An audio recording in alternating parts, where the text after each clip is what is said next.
So in effect, what we do is we work with people, we accommodate them in temporary vacant properties.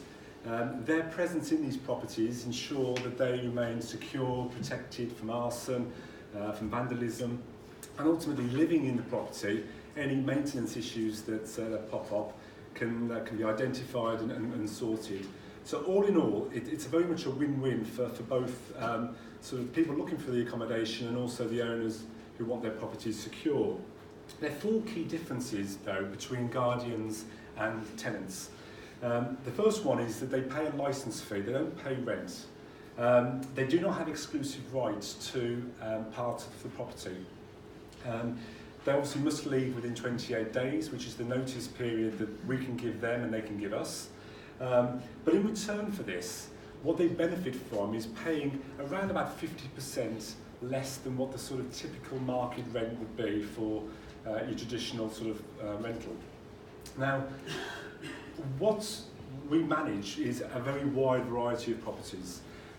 They can be schools that have closed down and might be waiting for redevelopment, pubs that have closed, offices that have closed or are waiting for redevelopment, care homes, police stations, fire stations, apartment blocks, houses, typical residential dwellings.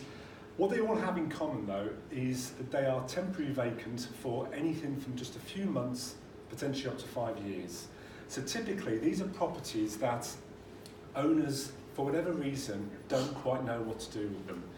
They could be buildings that they're waiting to redevelop and waiting for planning permission. They could be buildings that they are hoping to go out to auction and get sold. There could be buildings that, for whatever reason, they're tied up in probate and families are trying to get estates finalised before they can be in a position to sell the property. So these are typically properties that, if it wasn't for the guardianship industry, would be the buildings that are boarded up, would be the buildings that would be a sort of magnet for antisocial behaviour, and ultimately would be the buildings that would blight local communities. Some interesting facts. 10,000 UK guardians. We think around about 6,000 of those reside down in London. 32,000 people applied to join one of our schemes in the last 12 months.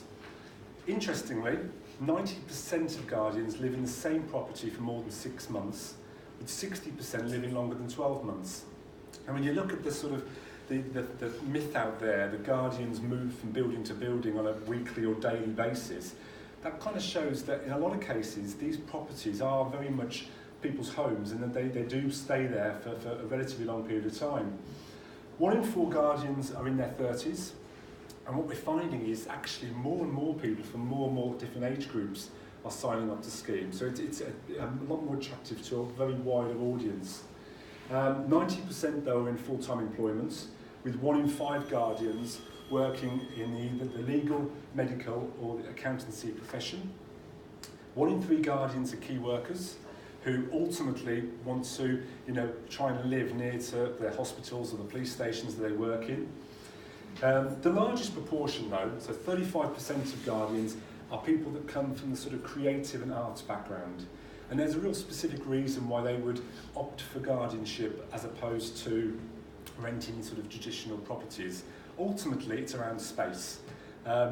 Unless you've got a considerable amount of money, there's only going to be limited space that you're going to be able to afford if you're an artist or you're some sort of creative person. With guardianship, we can provide you with something like living in a hospital ward, whereby one half of it could be your studio, the other half could be your living accommodation. Not far away from here, we manage a school on behalf of the council, whereby we've got 10 circus performers that live in the school and they utilise the sports hall as their practice sort of area. So what we offer very, very much is very sort of unique to a specific type of audience. 1 in 5 guardians apply from outside the city where they now live. So with the flexible nature of what we offer, what we find is that people are drawn to the guardianship sort of schemes because they want to live in the city or they want to live in the countryside. And with the buildings that we manage, we can provide that far more than the sort of traditional sort of market. The number of, as we all know, there's 200,000 empty buildings, empty homes in the UK that have been vacant for more than 6 months. When you think about it, that's a disgrace. When we hear every day about this housing crisis, and 300,000 to 400,000 new homes need to be built every single year, and we're sitting on 200,000 homes. And what we feel, and we feel very passionately for, is what we offer.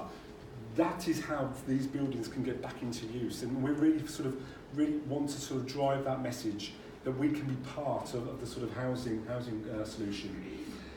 In terms of offices, in some cities in the UK, 1 in 20 offices are lying vacant. In fact, some of them actually is 1 in 10. So again, that kind of property stock, managed in the right way, can be utilised for living accommodation if it's managed in the right sort of way. I think the key thing for me, and I was quite amazed when I saw this stat, was that in terms of fires, 19 arson attacks every day last year on vacant property, which, when you think about it, has a knock-on effect to all of us in this room. Over £2 billion was paid out by insurance companies on claims for vacant properties. So when we look at all of this sort of stats, we really feel that the time is now for us to sort of really step up and sort of drive interest in what we as an industry have been trying to do for the last few years. So you may sort of think, well, why now form an association? For those of you that were here last May, I presented to you what we were doing as a business, and how I thought that it was vital for us to sort of raise standards.